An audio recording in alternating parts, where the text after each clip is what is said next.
Hello and welcome, Exiles, to the build guide for the Archmage Spark Stormweaver. Now, before we get into the stuff in game, I want to go over the resources I have outside of game for you. In the description of this video, I will have a link to this planner, which I have updated more recently with refining a few different things, as well as you'll notice in the changelog, there is now a written guide right over here. If you prefer more of a read and plan along as you go style and you don't really want to watch a video or try to keep clicking back through a video to see certain information, this is what this is for. It goes over the basics of the character. It has some showcase of the mid-level gear. It goes over the passive tree. Of course, if you expand this out, you can look through the early game of the progression of the tree, and then around between the range of Act 4 to Act 6, you'll do a bit of a transition where you're going up and around and unspecking out of these nodes, and you're starting to make the tree look more like this. You're taking the main shape of the tree. And then late game, I offer 3 endgame variations. The block setup is for a more defensive, more affordable approach. Quite frankly, rare shields with some decent block chance and some okay stats, they are a lot less expensive than a good Mahawaddle's unique shield or a focus. In my opinion, this is what you should do if you're on a budget or you just want to be a lot more on the tanky variety. And then over here, this tree is more of a middle ground between tank and DPS, but it requires more cost because a good Mahawaddles or a good focus are quite expensive. And then last but not least, in terms of DPS, there is a full DPS setup where you're essentially going a bit more glass cannon. You're cutting your defense in about half, but you're getting way more damage and you're basically killing everything off screen. So that's what these 3 setups are for, and that's just the basics for the tree. And then later on, we go over the ascendancies, why we choose the various nodes and the current nodes we're using in this build. And we have gearing. This is probably the most important section of the tree. Specifically, I want to go over using the weighted sum search. You'll notice in every single one of these tabs, I include a weighted sum search for the item. This is basically just to make it easier for you to get the item you want for maximum value. When you use this thing, like say I type in the weighted sum search, I have over here what essentially is me applying a value to each specific stat that is relevant for the character.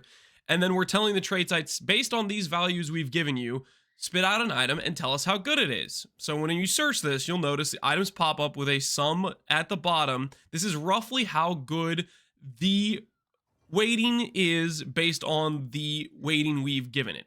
I am not perfect. I am not a machine. I'm not a perfect algorithm. These numbers are not going to be exact in terms of how good it is for you, but it should give you a realistic idea of how strong an item is, relatively straightforward in an easy readable fashion. So that's what that's doing. You can click this to search by the highest, and you'll go and you'll see there's one up for 2 mirrors, which is a really well rolled one. And then on later down listings, you can see they get worse and worse and worse as the weighting goes down. But ultimately, the main point of this is just to give you an access point to get a fairly good item without having to spend much time setting it up yourself. The main thing I want you to know is all you have to do is go to the weighting section. Say you search this. I've set a minimum of 800 weight, which should give relatively decent weapons. As you're going through this, and you'll say, these weapons are decent, but I have a bit more currency than 1x, and you're willing to spend more. Maybe you change the weighting to 1,000. If you're trying to make an upgrade, you want to increase the weighting. If you can't afford it, if it's too expensive at the 1,000 weighting or whatever, you can decrease the weighting as well. So what we're going through here is, I'm just going to see if I can increase the weighting a bit more. Now we're at to 1,200. You see, now we're getting multiple divine items, stuff like that. The wands get better and better as you increase the weighting. And then one thing I want to point out here is, let's say you are finding people are listing things in divines, because currently, I don't know if the trade site's updated properly to have divines associated with about 80 exalts. So for example, it might show you a 1 divine item before a 10x item, and a 10x item is 1/8 of the cost. If you want to get around that sort of pricing, you can always say, trade site, only show me items that are in exalted orbs. Technically, if you have a specific budget, you're looking for, let's say we do it like this. Let's say we make it 1,000 weighting, and then we say, at most, I can spend 15 exalts. This is just some customization you can do to say, okay, this is the most I'm willing to spend. 15 is my max price, and this is the highest weighting within that range. That's what you can do to try to adjust and find a little bit cheaper items. I just want to make that obvious. Most people are pricing in divines, but people do still price in exalts, and that's how you find those items that are listed in that price point or how that works essentially. Another thing I want to make note of is if you are a lower level character, let's say you're level 50 and you don't want to get a wand that requires a level 60 character to put on, you can always set the max requirement level to 50. The thing is, when you do this, this restricts how good of mods can roll on the item. Generally, it's a lower item level item that's going to have this, which means you need to change the weighting some to be a bit lower. Most likely, for example, if you have the requirement level of 50, there's going to be a lot less items that occur that you could equip at that level. Now, obviously, we have quite a few that show up here. Now you see there's a lot of 1 divine listings, and it went from 5x to 1 divine. That's a pretty big price jump. This is a good example of a scenario where you'd put exalted price is what I want to see only. I don't want to see the divine prices. And you'll see 15x, 20x, 20x. There's a lot of other items that show up that are a lot cheaper than 1 divine.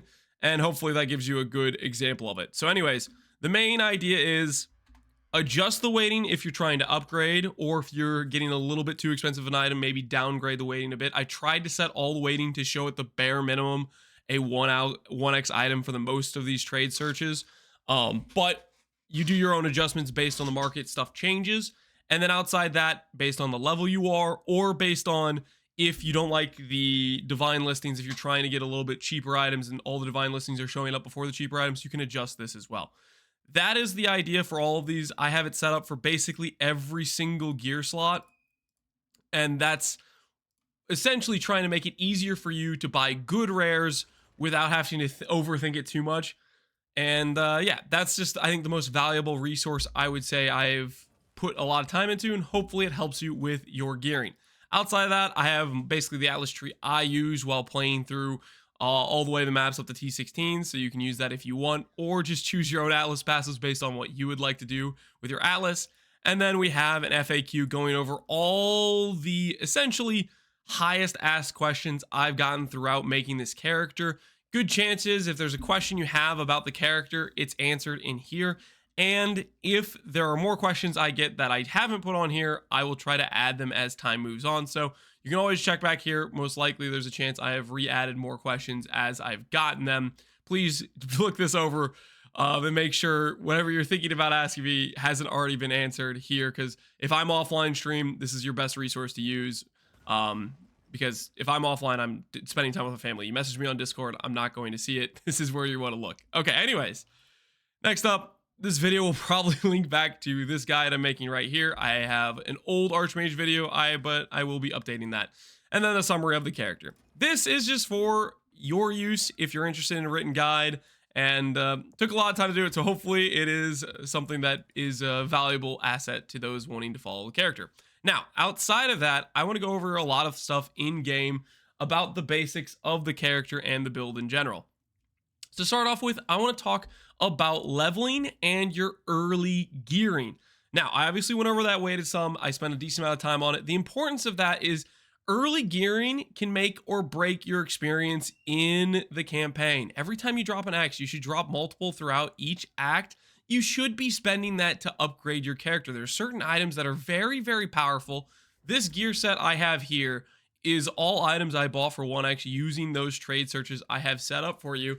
And essentially what I'm saying is, when you drop currency, use that to buy yourself an upgrade. Every time you do that and buy yourself a decent little item, it's going to massively improve your ability to just shred through the campaign. It's going to make it a lot easier. Another thing I should say is, if you're starting a new character, but you've leveled a previous character, you have currency laying around, and you want a really early power spike, there are things you can do like buying leveling uniques. For example, Threaded Like Focus, plus the Enfolding Dawn, plus a low-level version of Dark Defiler. If you do something like this, you'll have a bunch of Spirit, which this item then gives you a bunch of spell damage, and you just have generically higher damage than you should, and you should be able to one-shot your way through Act 1 and well into Act 2 if you do something like this. You can also buy just low-level versions of rares that are fairly good, and either one of those options should make your early game quite strong. Specifically for this setup, I would use this until you get to the point in the passive tree where you start grabbing block nodes, and then swap it out for a rare wand and a rare shield. Speaking of, I want to go over the tree just real briefly here. If we pull up the earlier trees when you're looking at this, this is essentially all about targeting the early damage, the early power. Percent damage is just super premium early on. When you have very little of it, it becomes less and less valuable. For example, your first time you grab 10% spell damage, this node is giving you 10% more damage if you have no other sources of percent damage. But then later on, when you're a level 80 character and you already have like 700% increased damage, the next time you grab 10% increased damage, it's only going to give you like 1.5% more damage or whatever it is. And so that should give you a little bit of a idea of how important it is early versus later. Percent increases is early on are just super premium. So that's why early on we're prioritizing so much percent damage. And then we go up to more percent damage. And then by the time we get here, we're getting to some more of these block nodes. That's when you're swapping out of the basically basic leveling spirit shield to a rare shield and a rare wand. And that should help your defenses feel pretty decent. After which, we're going to expand into more mana scaling at this point. This is about when you're getting your second lab, essentially. That's when mana scaling starts to matter a lot more. And that's what these nodes are, grabbing more mana, more ES nodes. Maybe you have a bit ES on your gear, you're starting to get the Adziri's Disdain, so that ES scaling starts to become more important. This is just expanding your defense. And then there is a big transition in between the Act 5 to 6 tree and the Act 3 to 4. And what's essentially happening here is you're going to start a basically 10 passive trek where you're not getting any power to your character, but you're just setting yourself up for a respec. So you'll end up pathing up through here, over, and you'll respec out of all of this pathing here, and you'll expand it to go out this way where you have your very big power spike in terms of, this is like the most powerful part of your tree, is these mana nodes, this ES node, pure power node, the proj speed, and the duration wheel. This stuff is super important. And then right before it, you have your +1 chain, which basically solves your clear for spark for the remainder of the campaign. So hopefully that gives you an idea about the progression. And then from this tree, you will eventually work towards one of these three setups. The block setup being the one that is more on the tanky side, the Mahawaddles or the focus setup being a bit more balanced between DPS and defense. And the full DPS setup is where you drop the Everlasting Gaze, you drop all of that ES, that basically half your EHP pool you let go of, and you go full DPS. Outside of all the, that's not the wrong word. For all of these setups, I personally recommend the block setup if you're more on a budget and you want to be tanky, or the Mahawaddle setup late game when you have pretty good gear. I think this feels the most well-rounded.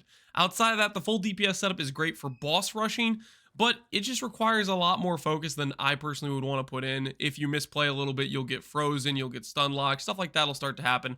So play at your own risk. This is great for just one-clipping bosses and just killing enemies instantly off screen, but it does have the downsides of being quite a bit squishier. So yeah, anyways, that's the tree. I just wanted to go over the progression real quick with you.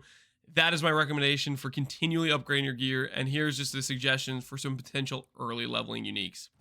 Outside of all of that, I want to talk a bit about playstyle of the character, and then later on we'll follow up with talking a bit about Ascendancy trees. Now, playstyle of the character, it's pretty much just your shooting arc, and arc is going off screen and clearing enemies. For the most part, this is a one-button build where you press arc until you either A, encounter a larger amount of monsters that spark isn't just cleanly clearing, or B, you run into a boss and you say, I want to deal a lot of damage.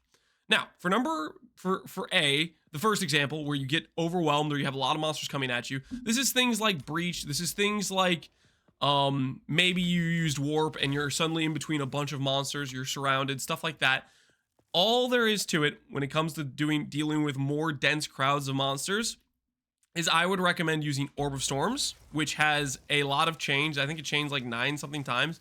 When you cast inside of Orb of Storms, it will shoot at the same time every single time you cast. You'll notice it's kind of hard to see, but basically every time you cast, Orb of Storms will shock with you or shoot with you.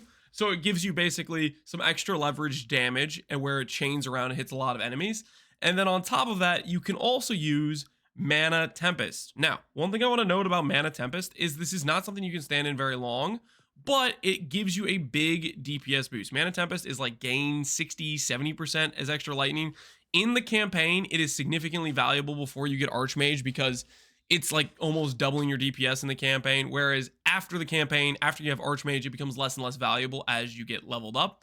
But the idea is essentially there's a big pack of monsters. You would put down your Orb of Storm, you would put down your Mana Tempest, and you'd shoot a few times. What this does is it gives you A, some extra hits from your Orb of Storms hitting all those enemies around you. B, Mana Tempest makes your projectiles fork, so instead of getting your spark to go out and hit one enemy, it splits and then will hit 2 more enemies, so it triples the amount of enemies that are getting hit by your spark.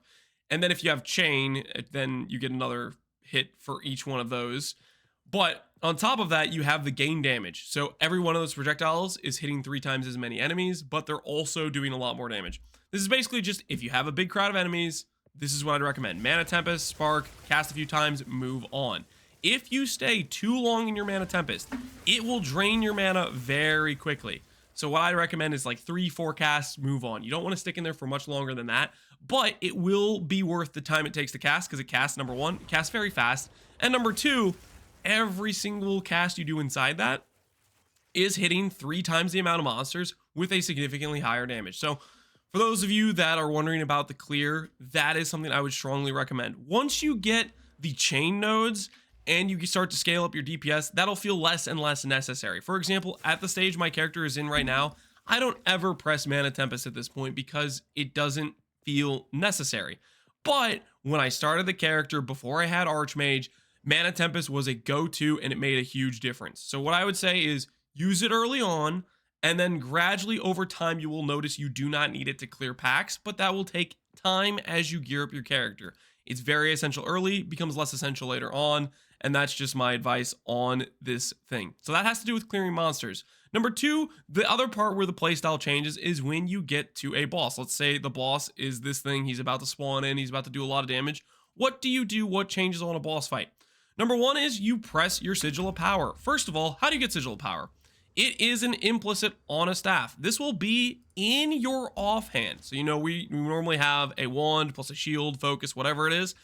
A staff in your offhand is how you get access to Sigil of Power.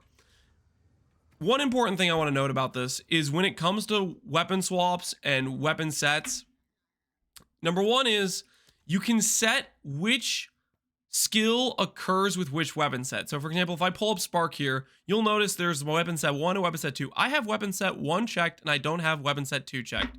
The reason for this is if I go and I press Sigil of Power, which can only occur on weapon set 2 because I only have a staff in my weapon set, which is why when I pulled up Sigil of Power, it didn't show these extra weapon sets.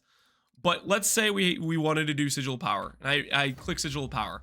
It auto swaps to cast the skill with my staff. I have my staff open or out. If I cast a skill that is on my weapon set 2, I will keep the staff out. So for example, conductivity, I have one weapon set 2, which I'll explain in a bit later. But for my spark, you know, I have it set to weapon set 1. When I cast the spark, it will automatically swap to the weapon set that the spark is on. So the idea for this is we have the staff. We don't have to think about it. You don't have to manually weapon swap or anything like that. The game will automatically pull out your staff for when you need to put Sigil of Power down. And then when you need to cast Spark, it will shoot your Spark. So the other part about weapon sets and the other thing you need to know, aside from having Sigil of Power on a weapon set 2, and you want all your main skills to have weapon set 1, for example, Orb of Storms, weapon set 1, Spark, weapon set 1, Archmage is on my weapon set 1, Conductivity, you'll notice, is on weapon set 2. Why is that? Our tree, you'll notice we have green passives with a bunch of curse nodes. This is leveraging the fact that you can change and technically swap around up to 24 passives. I'm doing only 17 because that's all I really felt like was necessary, but this allows us to grab basically every curse node pretty much on the tree that affects curse effect, which is how powerful the curse is. And what ends up happening there is I cast Sigil of Power, the boss spawns in, I cast Conductivity. You don't even see it pop up because it's an instantaneous pop.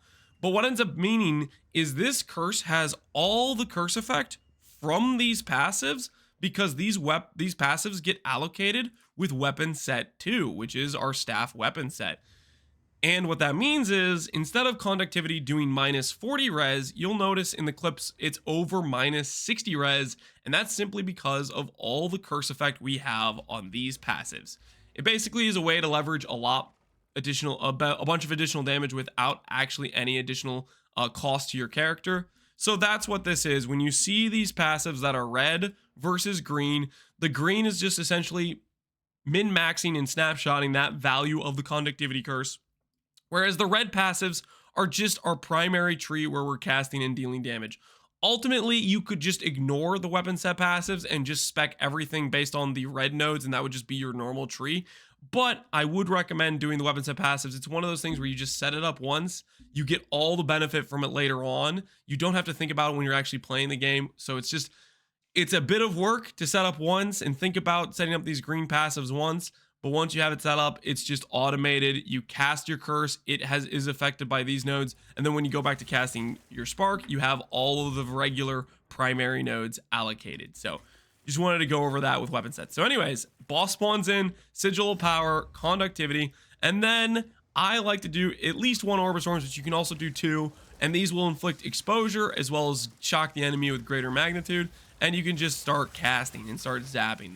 The sparks will trigger the orb of storms every time you cast. Those will proc on the boss, you'll get an exposure, and that's how it works. You ramp inside the circle, the sigil of power, and as these things ramp, you'll see if you look at my tooltip here, as I cast more in this skill, it ramps my damage. Sigil of power, we took from, I think we were like 240 at the start, all the way up to 400k, so that's the idea.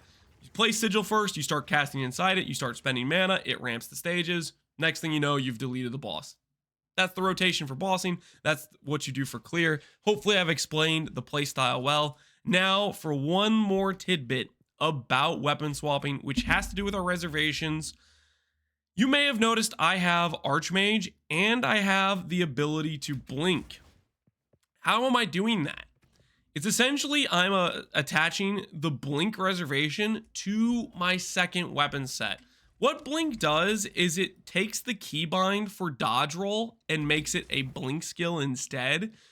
And essentially what that means is normally on weapon sets, you could say, okay, sigil of power is my weapon set too, and the game will manually do it for you.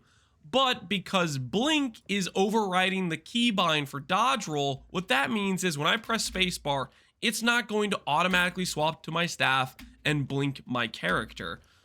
I have to manually swap, which you could do by either setting a keybind for your weapon swap and doing it that way, or another option is if you don't want another keybind, you can use a skill that is tied to your second weapon set. Like for example, I'm casting Spark and then I cast a curse like Conductivity.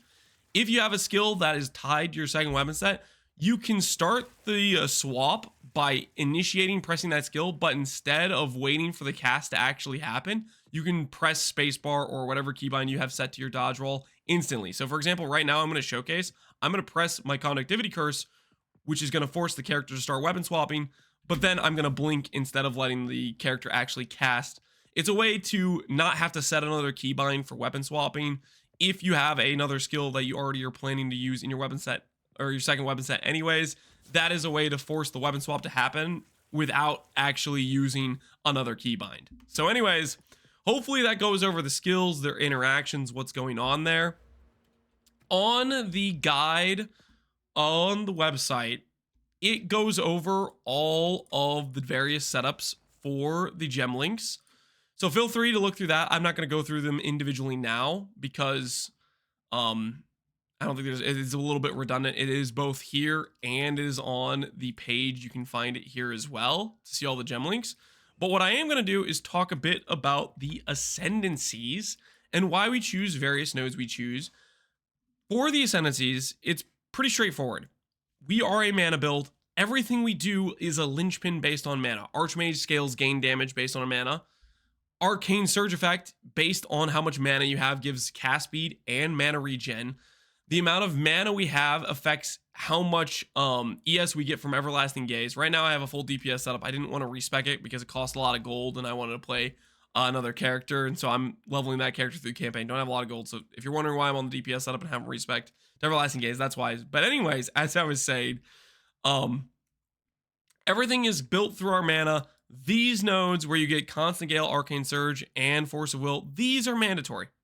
I don't think these are substitutable in any way, but there is a debate about which choice is best for your second, or your, sorry, not your second, your third and fourth ascendancy.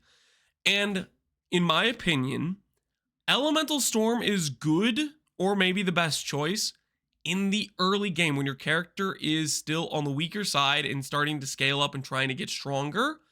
And then later on, when you get enough damage where you kill the enemy so fast, Elemental Storm doesn't have enough time to ramp its damage. That is when the strike twice and the exposure is better. So hopefully for clarity, I'm making sense here. In the early game, when you're not instantly wiping enemies, I'd recommend Elemental Storm. But in the later stages of the character, when you start to kill enemies so fast, then I recommend strike twice and double exposure. It ends up being better DPS late game. The reason for that is if I kill an enemy in less than 1 second, Elemental Storm is a skill that does damage over the duration of 5 seconds at base and scales with skill effect duration. So our character has like 40, 50 skill effect duration, depending if you have it on a couple joules, it could be even more. So the idea is something that lasts and does damage over the course of 9 seconds or 8 seconds is no longer relevant when you've killed the enemy in such a short time frame. So hopefully I'm making some sense. As your character's weaker and the Elemental Storm gets to fully deal its damage, like you kill an enemy over the course of 10 seconds and you actually get to ramp up those Elemental Storms, it's pretty relevant. But once you get more damage, it becomes less relevant. So hopefully that has explained it a little bit for you. I did initially start off with the hardest storm in this build, and ultimately I decided the 8-second recoup is too long and recharge is just actually quite good. So if you have invested into the recharge nodes, the ES recharge in my opinion started to feel much better than this. And ultimately I opted more damage was more important. So that's my prioritization of Ascendancy nodes. Early on I'd go Elemental Storms, but late game I'd go double shock and then exposure. Just kind of depends what gear you have, really. If you have really good gear, you probably can go straight to this DPS setup. If you have the, lower end gear, more on a budget, then I'd recommend Elemental Storms. Ultimately, feel it out for yourself. I have gemling recommendations based on both setups. So I have something for Elemental Storms, and I have something for doing double shock versus having double shock and you have a cast on shock setup. So I've set up all of those, along with I have one set of nodes or one set of skills set of supports based on if you're just doing early game. So anyways, hopefully that makes some sense for the character. Now real quick, I want to give you guys a gameplay showcase of the character in a T16. I'm going to swap over to my trusty controller because this is what I have gotten used to playing for gameplay on this character. I really like controller gaming on the PC. Essentially, if you just attach your controller and you change the menu if you go to the options menu and say, hey, I'm on controller, or you can set it to auto swap based on which one it senses in the menu. You can swap pretty easily that way. But let's go ahead and do a Val Factory boss on a T16 that I corrupted. Just give you guys a little look at what the clear and what you can expect gameplay wise. Now, on the high end, which is what this character is a full DPS setup, the gameplay will look a lot like this. On the low end, the main difference that occurs between what I'm doing here and what it should look like in the earlier game is how much I'm proccing Mana Tempest. If you want to look at some showcases of the earlier versions of the character, I have a lot of videos on that. If you go to the YouTube, I made an update video. Sorry, I'm coughing and laughing at the same time. I made an update video on this character. I think I want to say every single day pretty much. There was a couple days where I got delayed based on like if there was family stuff going on or anything happened like that, but it was pretty much every single day where I showcase what the character looks like when clearing maps. And on the earlier stages of the character, the main difference you should notice, okay, I'm realizing now I do not have on here. Let me show you something. I have Never Sinks basic filter, which I was doing while leveling my other character because I wanted to see a lot of the skill gems and stuff. But right now I am actually in an endgame map and I don't want to see all this. I like the CDR strict filter, which can really cut down a lot of the things on my screen, as you can see, because there ends up being an issue with controller, whereas if there's too much loot on the screen, stuff gets displaced where it's not actually like technically in game. And what ends up happening with that is you can't pick up the loot. So one little thing about controller, and I don't know what console players can do in terms of filters, but if you're playing on a controller, you definitely want a stricter filter in these late game maps because of that specific reason.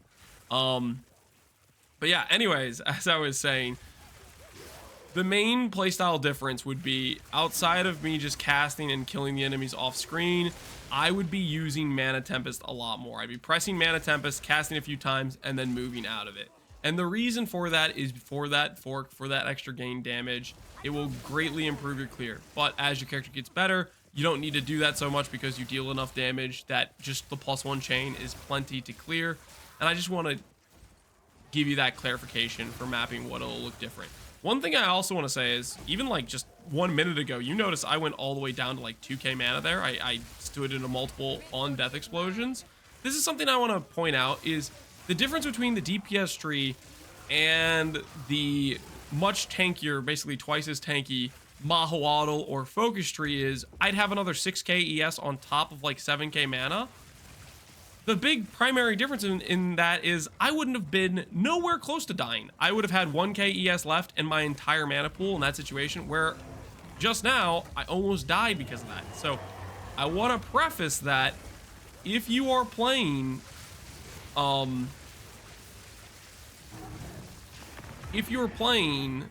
this version of the tree where you have a lot more mana, yes, we do more damage, we kill enemies a bit faster, but ultimately it's not that much faster of kill times. Like, I feel like this boss would have still died within a couple seconds of how fast we killed him with the DPS setup.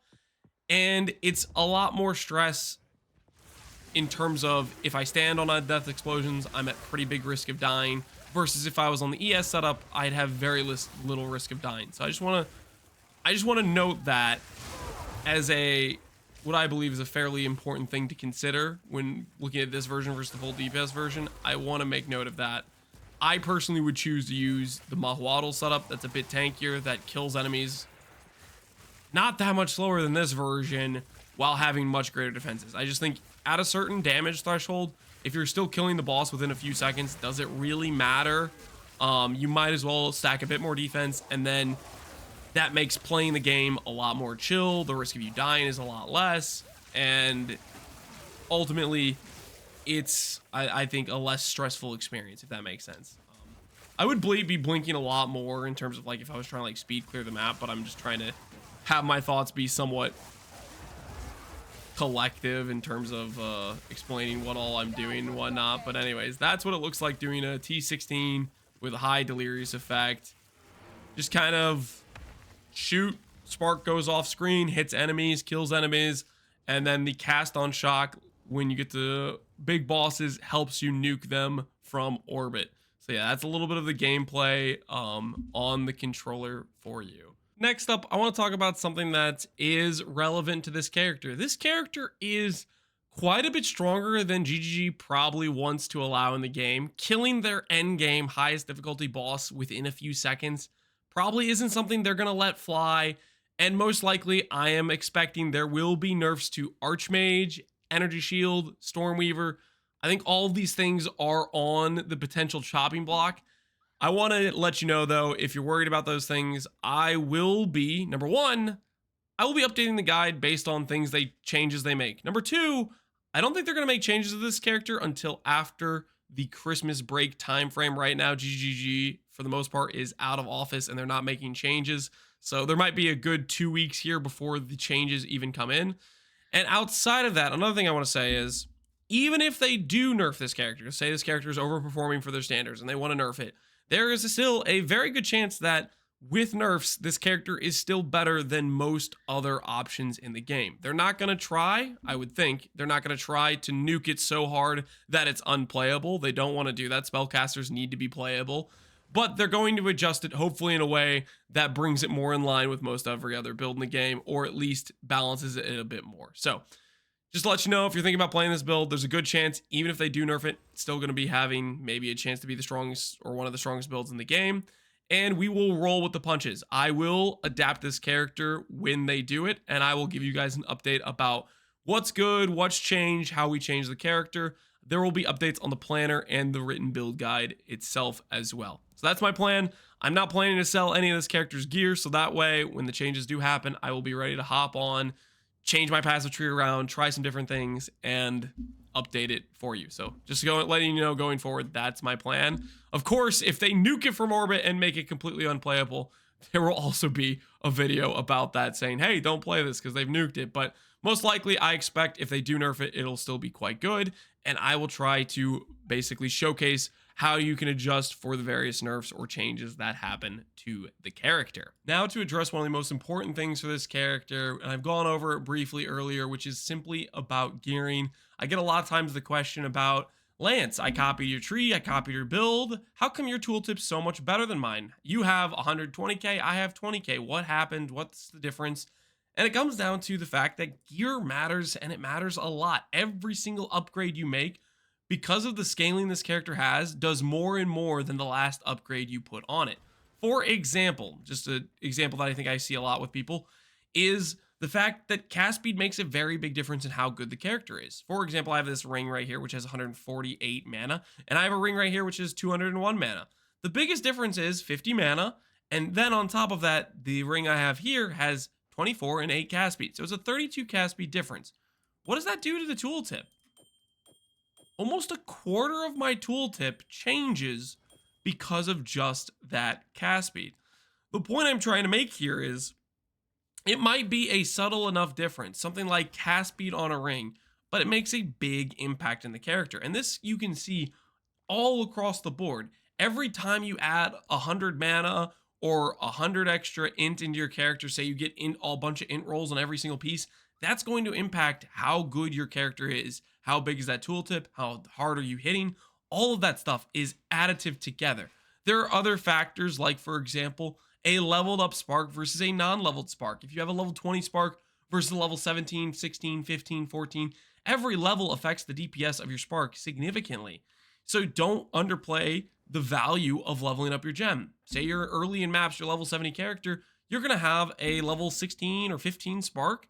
That's okay. As you get to the harder content, you'll drop higher level gems and you'll be able to upgrade it, and that will be a damage improvement. Another thing, for example, is getting quality on, let's say, Archmage.